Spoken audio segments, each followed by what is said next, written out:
अस्सलामुअलैकुम नाज़रीन, आप देख रहे हैं टॉप स्टोरीज़ और मैं हूं आपकी मेज़बान फ़रहाना खान। मेरे साथ मौजूद हैं तजिया निगार शहराज अवैसी साहब। इनसे आज हम जानेंगे कि आज की जो अखबारात की शह सुर्खियाँ हैं और दुनिया भर समेत जो पाकिस्तान में आज और कल जो टॉप ट्रेंडिंग पे स्टोरीज़ गई हैं उनको डिस्कस करते हैं। और उन्हीं स्टोरी में एक है मुल्तान की एक रिहायशी खातून सुमेरा असलम। कल उन्होंने प्रेस क्लब मुल्तान में प्रेस कॉन्फ्रेंस करते हुए अपने साबिक खावंद पे इल्ज़ाम लगाया कि उन्होंने मेरे से शादी की, अपने आप को गैर शादीशुदा कह के, लेकिन मेरा उनसे एक बेटा हुआ। अब उसी बेटे को जायदाद से बेदखल करने के लिए मुझे और मेरे बेटे को जान से मारने की धमकियां दी जा रही हैं। शराजी साहब, ये मामला क्या है? खातून जो इल्ज़ाम लगा रही हैं, क्या ये दुरुस्त है? देखें जी, खातून ने अगर प्रेस कॉन्फ्रेंस की है, प्रेस क्लब में आकर अपने बेटे को साथ लाकर, प्रूफ्स उनके पास हैं, डीएनए रिपोर्ट्स उनके पास हैं, कागजात उनके पास हैं और सबसे बड़ी बात बेटा उनके साथ है।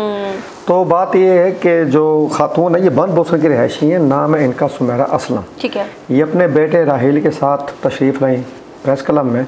अच्छा फलाना को पता है कि प्रेस क्लब में हर कोई एर करना तो खैर तो प्रेस कॉन्फ्रेंस नहीं करने बैठ जाता ना, जारी बात है, उसकी शिकायत को पहले देखा जाता है। तो उन्होंने प्रेस कॉन्फ्रेंस की, उन्होंने कहा कि 2013 में शहर विलाज है मुल्तान में MPS रोड पे, उनके ऑनर हैं चौधरी सैयद इकबाल साहब। ठीक है। उन्होंने मेरे से शादी की ये कहकर कि मैं पहले से शादीशुदा नहीं हूँ, मैं कुंवारा हूँ। तो जब कुछ अर्सा गुजरा हमारी शादी के बाद और जब ये मामला सामने आए कि मेरी औलाद होने वाली थी तो वो ठटके। उन्होंने फिर मुझे कहा कि भाई बात ये है कि मैंने आपसे गलत बात की थी, मैं रणवा हूँ लेकिन मेरी औलाद भी है और मैं आपसे औलाद नहीं चाहता। तो कहते ये सुनकर मैं बड़ी परेशान हो गई, हैरान हो गई और मुझे बड़ी जज्बाती सदमा पहुंचा। तो उन्होंने फिर ये भी कहा कि मुझे औलाद नहीं चाहिए, आप इस औलाद को ज़ाया कर दें। लेकिन मैंने कहा कि नहीं, ये अल्लाह ताला की दी हुई अता है, मैं इसे पालूँगी, इसे पैदा करूँगी। पैदा हो गया बेटा। तो उसके बाद ये हो कि कहते कि उनके जो मामला थे वो मेरे साथ ख़राब होते चले गए, ज़िंदगी के हालात कशीदा होते चले गए, लड़ाई झगड़ा मारपीट रोज़ का मामूल बन गया और मामला जो है ना इस तरह आ गए कि मुझे अपने वालिदैन के घर जाना पड़ गया। लेकिन वहाँ भी वो बाज नहीं आए। उनके भाई हैं जो चौधरी सलीम अख्तर साहब, सईद अख्तर साहब हैं, उनके जनाब भाई हैं इकबाल सलीमी साहब और उनके 2 बेटे। कहते उन्होंने मुझे बाकायदा हरासा करना शुरू कर दी। जब उनको पता चला ना कि हमारे भाई ने शादी की है और हमें बगैर किसी तलाक के किए बेखबर रखकर उससे औलाद भी हो चुकी है, तो उन्होंने कहा कि भाई हम नहीं आपको कबूल करते, ना आप हमारी भाभी हैं और ना ये बच्चा हमारा है। मामला चले गए अदालत के अंदर। अदालत में जारी बात है आपको कि वो तो शवाहिद तलब करती है। डीएनए जो हुआ टेस्ट उसमें भी ये जो बेटा है ये मोहतरम जो है सईद चौधरी सैयद अख्तर साहब, उनका साबित हो गया कि उन्हीं का बेटा है। निकाहनामा भी उनके पास है। अब मामला ये है कि उन्होंने इन्हें करना शुरू कर दिया हरासा। यहाँ तक कि जो उनके भाई हैं इकबाल सलीमी साहब, उनके 2 बेटे वकास चौधरी और अहमद सईद, वो इनके वालदा के घर घुसे हैं। उन्होंने घर में घुसकर इनके बकौल इन्होंने मुझे तशद्दुद का निशाना बनाया और 3 दफ़ा मेरे बच्चे को स्कूल से अगवा करने की कोशिश की है और मैंने डर के हमारे बच्चे को स्कूल से ही उठवा लिए, छुड़वा दिए स्कूल। मैंने तालीमी सिलसिला उसका मुनक़ता कर दिया सिर्फ इस डर से कि ये जो मेरा बेटा है ये अगवा उसे उठा कर ले जाए। लेकिन उसके बाद ये है कि इन्होंने थाना BZDO में, मेरी खातून कहती है कि मेरे भाई के खिलाफ मुकदमा भी कराया, पर्चा भी कराया झूठा, और अब भी ये मुख्तलिफ पुलिस अफसरान के थ्रू मुझे फ़ोन कराकर हरासा करते हैं। तो इन्होंने CM पंजाब कहते मैंने वहाँ भी दरख्वास्त दी है और इन्होंने गुजारिश की इंतज़ामिया से, मुआशरे के जो संजीदा तबकात हैं सिविल सोसाइटी से, कि मुझे जो चौधरी सईद अख्तर हैं उनके जो उन हरासाने का सिलसिला शुरू किया है उससे बचाया जाए, उनके भतीजों को रोका जाए, उनके भाई को रोका जाए, मुझे तहफ़्फ़ुज़ फराहम किया जाए। अगर ये खातून सच बोल रही हैं, अदालत में इनका शिवायत चल रहा है, पहले तो बात है जो मामला अदालत में हो उसमें अगर कोई दूसरा फरीक हरासा करता है तो वो मुल्ज़िम नहीं बल्कि मुजरिम है, उसकी सरकोबी करनी चाहिए। तो तमाम शवाहिद उनके पास हैं। हम इस अपने प्रोग्राम के थ्रू उस खातून की आवाज़ अरबाब इख्तियार तक पहुँचाते हैं कि ये जो मज़लूम खातून है उनके पास तमाम शवाहिद मौजूद हैं, बेटा उनके साथ मौजूद है। अगर वो इस परेशानी का शिकार हैं तो उनको इस परेशानी से निकालने के लिए ज़िला इंतज़ाम के जो ज़िम्मेदार अफसरान हैं, पुलिस के ज़िम्मेदार अफसरान हैं, उनको किरदार अदा करना चाहिए। दूसरी जानिब सर सैयद अहमद ख़ान का आज योम विलादत, जबकि हकीम मोहम्मद सईद का योम वफ़ात भी मनाया जा रहा है। ये वो अजीम शख्सियात हैं जिन्होंने इंसानियत की खिदमत के लिए और अपने अपने जो इनके शोबे थे एक महारत रखते थे। आज के दिन उस हवाले से भी अहम है, क्या कहते हैं इस पर? शानदार शख्सियात, विजनरी शख्सियात, एक अपनी सोच रखने वाली शख्सियात। सर सैयद अहमद ख़ान की अब सोच, दूरअंदेश सोच देखें कि उन्होंने ऐसा समझें कि 18वीं सदी के मिड में कह दिया था, जब अंग्रेज़ यहाँ पे आए थे तो उन्होंने कहा था मुसलमानों को कि आप कमज़ोर हैं, बजाय इसके कि आप लड़ें, आप तालीमी मैदान में कामयाबी हासिल करें। आप अंग्रेज़ आपकी ज़बान नहीं समझते, आप इंग्लिश ज़बान पे बुरा हासिल करें, उनसे उनकी ज़बान में गुफ्तगू करें, उन तक अपना केस पहुँचाएँ। यानी उन्होंने उस वक्त आज से 200-250 साल पहले जिस असकरत पसंदी का हमारा मुआशरा आज शिकार है, उन्होंने 250 साल पहले इस बात को बखूबी जानकर कि ताकतवर से अगर आप नहीं लड़ सकते तो उससे कम से कम आप दलील की ज़बान में बात भी कर सकते हैं। इसी सोच के तनाजुर में उन्होंने अलीगढ़ पहले स्कूल खोला, फिर कॉलेज, और अब तो वो यूनिवर्सिटी इंडिया की बहुत बड़ी उसकी बुनियाद रखी। और उस जो अलीगढ़ से जो हैं पढ़े हुए लोग जो हैं वो आज माशाल्लाह उनका बड़ा नाम है माशरे में। उसका रिज़ल्ट ये निकला कि जो उस वक्त की नौजवान नस्ल थी वो पढ़ी, इंग्लिश पे बूर हासिल किया। और तहरीक पाकिस्तान में अलीगढ़ के पढ़े हुए जो नौजवान थे उनका किरदार बड़ा शानदार था। एक लेटर मूड में बात कर दूं, जो तहरीक पाकिस्तान के बारे में जो है ना लोग मनफी सोच वाले बात करते तो अमूमन ये शरारती फ़िक्रा कहते हैं कि ये जो पाकिस्तान है ये अलीगढ़ के लोगों की शरारत थी, तो ये उसमें कहते हैं। लेकिन इस फ़िक्रे में भी एक चीज़ छुपी है कि अलीगढ़ में जो तालीम हासिल की हमारे नौजवानों ने वो आगे जाकर पाकिस्तान के क़याम में उसका बड़ा शानदार रोल था। दूसरी हस्ती हकीम अहमद सईद, मशहूर ज़माना रूह अफ़ज़ा शरबत के खालिक, हमदर्द दवाखाना के खालिक। आप ये देखें इंसानियत दोस्त, और इंसानियत के दोस्ती की वजह से इनको ये बगाना पड़ा कि इन्हें मनफी अनासर ने, दहशतगर्द अनासर ने कत्ल कर दिया था। आज उनकी बरसी है, फिर ये साबिक़ गवर्नर पंजाब भी रह चुके हैं। मुझे इसलिए याद है कि मैंने बचपन में जो नौनिहाल रिसाला बच्चा पढ़ा था कहानियों का, वो इन्हीं के ज़रिए इदारा शाया होता था। और मुझे फ़ख्र हासिल है कि मैंने जब मैं छोटा था 8-10 साल का, तो मैंने टूटी फूटी उर्दू में नौनिहाल में ख़त लिखा था और इन्होंने मेरे खतूत के जवाब दिए थे, खुद दिए थे, और जो मेरे लफ्ज़ गलत थे खतूत में उन्होंने उसकी दुरुस्तगी भी की थी। तो मैं तो इस हस्ती को कभी नहीं भुला पाऊँगा कि इस हस्ती का मेरी मालूमात की इस्तदकार में इजाफे में बड़ा अहम किरदार है। अल्लाह ने जबर रहमत में जगह दे, अल्लाह दोनों को जन्नत में जगह दे। आज जंग अखबार में अंसार अब्बासी साहब ने एक रिपोर्ट लिखी है, एक कालम लिखा है, उन्होंने बड़े इंकशाफात किए, हमारी तो आँखें खुल गई। उनका कहना है कि जिन 9 मुंतखब वज़ीर आला KP के एक्चुअली इमरान खान उनको जानते ही नहीं हैं। ये जो इंतखाब है ये टोटली मुराद सईद का है। क्यों है, इसके पीछे की वजह क्या है, मुराद सईद ने इनका नाम क्यों दिया है, और इमरान खान अगर नहीं जानते थे तो फिर ऐसे शख्स को सूबे पे मुसल्लत करने की क्या ज़रूरत पेश आ गई मुराद सईद को? इसका पस मंज़र में अगर आप थोड़ा सा हम पीछे जाते हैं, 26 नवंबर फाइनल कॉल जब दी थी इमरान खान ने और इस्लामाबाद पूरा जुलूस गया तालिमीन गंडापुर की क़यादत में, और वह तकरीबन आखिरी साबित हुआ। हाँ जी, उसमें बहुत ज़्यादा जो कुछ हुआ वो एक अलग बात है। लेकिन अली अमीन गंडापुर की सोच उसके बाद बदल गई। उन्होंने कप्तान से कई बार कहा कि एहतजाजी सियासत तर्क करें, आप मुज़ाकरात करें, और उन्होंने कप्तान को यकीन दहानी कराई थी कि अगर आप मुझे बात करने दें, मुज़ाकरात करने दें, तो मैं आपको बाआसानी जेल से रिहा करा सकता हूँ। लेकिन इमरान खान खुद एक इंतशारी सोच के मालिक में इंसान है। मैं खुली डुली बात करूँगा, वो एहतजाज उनके ज़हन में पनपता रहता है। लेकिन वो इसी सोच के हामिल थे कि अब भी एहतजाजी तरीक़ चले जाए, जिसके अली अमीन गंडापुर मुखालिफ थे। वो मुज़ाकरात करना चाहते थे, नंबर 1, और नंबर 2 सोशल मीडिया टीम जो PTI के, उन्होंने अली अमीन गंडापुर के ख़िलाफ़ कंपेन स्टार्ट कर रखी थी। आपको पता है कंपेन बड़ी मनफी किस्म की होती है, वो तो ख़ानदान को भी देते हैं, उससे बड़े नालात है। उन्होंने कप्तान को उसकी भी शिकायत की, लेकिन कप्तान ने उनकी ये दोनों माकूल बातें मानने की बजाय उन्हें ओहदे से हटा दिया। और मुराद सईद की बात इसलिए मानी, वो तो ख़ुद मफरूर हैं, वो ख़ुद इंतशारी बंदे हैं। उन्होंने उसके तजवीज़ करदा नाम की हिमायत इसीलिए की कि वो मेरे लिए एहतजाज करेगा। उसका आपने झलकियाँ देख ली होंगी। पहले उन्होंने प्रेस टॉक की, उसमें उन्होंने पहले प्रेस टॉक में 3 मिनट में 10 दफ़ा लानत का लफ्ज़ इस्तेमाल किया अपने मुखालफिन के लिए। ये मौजूद और जो सियाह पख्तूनख्वा हैं उनकी आप अखलाकी और ज़हनी इस्तेदाद का अंदाज़ा लगा लें। बिल्कुल मुराद सईद की पसंद है इमरान, मैं इस स्टोरी पे बिल्कुल यकीन रखता हूँ, क्योंकि मैं नहीं समझता कि एक इतने हसास सूबे में इतने तिफलाना जहन वाला बंदा जो है उसको इक़्तिदार दिया जाए। देखते हैं आगे क्या होता है। मेरे ख्याल में इस बंदे की जो यहाँ पे नामजदगी है वो PTI और इमरान खान के लिए नुकसानदेह साबित होगी, उसका फ़ायदा कोई नहीं होगा। देखते हैं वक्त के साथ। बहरहाल जी, रेवेन्यू की कमी को पूरा करने के लिए अब मज़ीद टैक्सेस लगाने का फ़ैसला किया गया है, और ये टैक्स लगाए जाएंगे सोलर पैनल और इंटरनेट पे।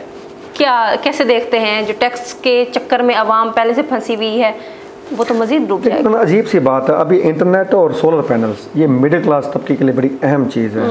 इंटरनेट के जरिए मिडिल क्लास तबके ने एक अपनी रोज़ी का अलग से जरिया पैदा किया है, जो कि सही किया है। ठीक है, नंबर 1। नंबर 2, जो सोलर पैनल्स हैं ये अवाम ने लगवाए थे कि हमें सस्ती बिजली मिले, लेकिन हुकूमत उस भी निगाहें गाड़ के बैठ गई है कि भाई क्यों मिले सस्ती बिजली, आपको हमने किसी न किसी थ्रू से बिजली दोबारा महंगी देनी है। ज़ाहिर बिजली तो अपनी पैदा कर रहे हैं, उस पर तो हुकूमत को कंट्रोल नहीं है, लेकिन उन्होंने सोलर पैनल्स पे टैक्स बढ़ाने का इशारा दे दिया है, 10% से बढ़ाकर 18%, यानी कि कीमत उसकी अगर 10% अगर टैक्स लगा दिया जाए, 50,000 है अगर 5 लाख के पीछे, तो वो बढ़कर 1 लाख हो जाएगा। तो इससे आप अंदाज़ा लगा लें, इसका मतलब ये नहीं कि आपके ख़जाने खाली हैं तो आप आवाम की कमर तोड़ते रहें। मेरे ख्याल में सोलर पैनल्स की इंडस्ट्री अगर बढ़ रही है, ये उसके रास्ते में रुकावट बनेगी। ऐसा ना किया जाए, हम तो हुकूमत को तजवीज़ दे सकते हैं, बाकी हुकूमत की मर्जी। कल सुप्रीम कोर्ट में इलेक्शन हुए, सुप्रीम कोर्ट बार के, जिसमें आसमा जहांगीर ग्रुप ने क्लीन स्वीप किया। कैसे देखते हैं उनकी इस कामयाबी को, और आगे जाके ये किस तरह से अपना रोल अदा करेगा ये ग्रुप? ये बड़ा अहम इलेक्शन था। 26वीं तरमीम आपके जहन में होगी कि जिसको लेकर तहरीक इंसाफ और दूसरी जमातें बहुत एतराज़ात कर रही हैं। उस 26वीं तरमीम में जो सकम है ना, कुछ ऐसे समझें नामुकम्मल चीज़ें, उसको दूर करने में 27वीं तरमीम ज़रूरी है। अच्छा। लेकिन 27वीं तरमीम के लिए कुछ मुखालफत सामने आ रही थी। सबसे बड़ी मुखालफत थी सुप्रीम कोर्ट बार की जानिब से। लेकिन कल जो इलेक्शन हुआ है उसमें आसमा जहांगीर ग्रुप, जिसको लीड कर रहे हैं आज़म नज़ीर तारड़ वज़ीर कानून और एहसन भवन जो बहुत बड़े वकील हैं, इनकी हिमायत याफ्ता जो ग्रुप है वो जीत गया है। और हारून रशीद साहब सदर और जाहिद असद जनरल सेक्रेटरी मुंतखब हुए हैं। इसका क्या असरात होंगे? वकीलों इलेक्शन हर साल होते रहते हैं, लेकिन अब बड़ी अहम जो असरात हैं कि 27वीं तरमीम मंजूर होने जा रही है। ये जो अदले में चंद अनासर हैं ना, जो हुकूमत को हर वक्त तंग करने के चक्कर में पड़े रहते हैं, उनके लिए आखिरी दिन है। जो ही 27वीं तरमीम आई, अदालती मनफी अनासर को भी नथ डाल दी जाएगी। और देखते हैं क्या होता है। दूसरी जानिब एमर्सन यूनिवर्सिटी मुल्तान के नौ मुंतखब जो वाइस चांसलर हैं, उन्होंने बड़ा मोहतात रवैया अपनाया हुआ है। अभी उनको चंद दिन ही हुए हैं अपनी तैनाती को। कैसे देखते हैं उनके इस रवैये को? क्योंकि ये वो वह दरसगाह है जो अपने स्कैंडल्स की वजह से ज़्यादा मशहूर है, बनिस्बत इसके कि इसको तालीमी मैदान में झंडे गाड़ने चाहिए। लेकिन दूसरी जानिब जो इंतज़ामिया है, जो वाइस चांसलर्स हैं, उनके जो स्कैंडल्स हैं, ये उस मैदान में तरक्की करती जा रही है। कहते हैं कि दूध का जल्ला छाछ भी फूंक मार के पीता है। तो ये जो मौजूदा है ना कायम मकाम वीसी डॉक्टर ज़ुबैर साहब, जो कि मुस्तकिल वीसी BZU के, उनके साथ ये सूरत हाल है। अब वो क्या होगा कि जब अपने ऑफिस में गए, उन्होंने सारे सोफे हटवा दिए। उन्होंने 2 चेयर्स पड़ी होंगी बस, मेरे पास कोई ज़्यादा आया ही ना बंदा, ना कोई ज़्यादा आके बैठेगा। और दूसरी सबसे बड़ी हिदायत कि मेरे ऑफिस का दरवाज़ा हर वक्त खुला होगा, कोई पर्दा सामने नहीं होगा, क्योंकि डॉक्टर रमज़ान के जो ना उन्होंने सबक हासिल कर लिया है। अच्छा। तीसरा सबसे बड़ी बात कि जो उन्होंने वहाँ के यानी कि VC हाउस है एमर्सन यूनिवर्सिटी में, उन्होंने उधर उसका दौरा करना गवारा नहीं किया। ये ना मैं वहाँ जाऊँ को कैमरे कुमरे लगे, मैं कोई ऐसी बात हो, क्योंकि डॉक्टर रमज़ान का ऐसा घिनौना किरदार था। वो ऐसी गलीज़ यहाँ पे रिवायात छोड़ के गए हैं कि जिसकी वजह से कोई भी जो है ना मुअज़्ज़ज़ और बाइज़्ज़त जो बंदा है, वो बिल्कुल फूंक फूंक के कदम रखना पड़ेगा। हम डॉक्टर ज़ुबैर इकबाल साहब की जो है ना मजबूरियाँ समझ सकते हैं, लेकिन उनके इक़दामात से आप मोतबर नहीं बनेंगे। आपके जो इक़दामात हैं, इस तरह के इक़दामात नहीं, आपका जो स्टाफ से रवैया है, आपका जो तलबा से रवैया है, आपका जो यूनिवर्सिटी की बेहतरी में इक़दामात होंगे, वो आपको मोअज़्ज़ज़ बनाएंगे। ये तो ऐसे समझें मामूली शेयर करते हैं कि दरवाज़ा खुला रहे, पर्दा हटा हुआ हो, चेयर्स पड़ी हों, इस तरह की चीज़ें मेरे ख्याल में। ये खैर अखबार की खबर है। हाँ। लेकिन देखते हैं कि क्या होता है यूनिवर्सिटी के मामलात में आगे जाकर। ये भी अखबार की खबर है। दूसरी जानब ये भी है कि डॉक्टर ज़ुबैर जो कि मुस्तकिल वाइस चांसलर है BZU के, उनके अपनी यूनिवर्सिटी में क्या हो रहा है। आज की खबर है कि जी डॉक्टर एहसान बाबा, उनका जो केस चल रहा है, स्कैंडल चल रहा है, वो सबके सामने।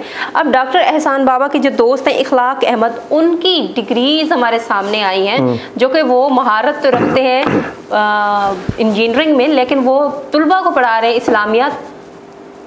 क्या ये क्यों ऐसा क्यों है? BSc मैकेनिकल इंजीनियर, उसके बावजूद इस्लामियत पे पढ़ा, MSc mechatronics engineering, PhD agriculture engineering, यानी कि। और मैं आपको बताऊं कि ये जो डॉक्टर इखलाक अहमद साहब हैं, मैं इनको ज़ाती तौर पे भी जानता हूँ, ये मेरे हमसाए हैं। तो आज इनकी जब खबर मेरे सामने आई तो मैं तो खुद पहुँच कर रह गया, क्योंकि मैं खुद इनको ज़ाती तौर पे जानता हूँ। ये बड़े मुअज़्ज़ज़ और शरीफ इंसान है, लेकिन इनके बारे में अगर ये बात कही गई है और अगर ये दुरुस्त है तो अफसोस ना की है कि आपने इंजीनियरिंग में डिग्री ली हुई, PhD तक की हुई है, और आप इस्लामियात और कॉमर्स पढ़ा रहे हैं, और यहाँ तक अखबार ने ख़बर दी है, हमारे मुल्तान का मकामी अखबार है, कि ये जो अपनी इंजीनियरिंग के स्टूडेंट्स हैं उनको साल के आखिर में नोट्स पकड़ा देते हैं, सेमेस्टर के आखिर में, भाई इसे देख लो और पढ़ लो, और पेपर तो मैंने चेक करने में पास कर दूँगा। अगर ये मामलात हैं तो अफसोसनाक है, अगर नहीं, अच्छा, रिपोर्टर ने जब इनसे गुफ्तगू की, अमूमन ऐसे लोग रिपोर्टर्स के सामने नहीं आते, लेकिन इन्होंने रिपोर्टर से गुफ्तगू में एक फ़िक्र कहकर बहस समेट दी। और क्या फ़िक्र था? लानतल्लाहि अलल काज़िबीन, कोई झूठ बोलने वाले पर अल्लाह की लानत हो।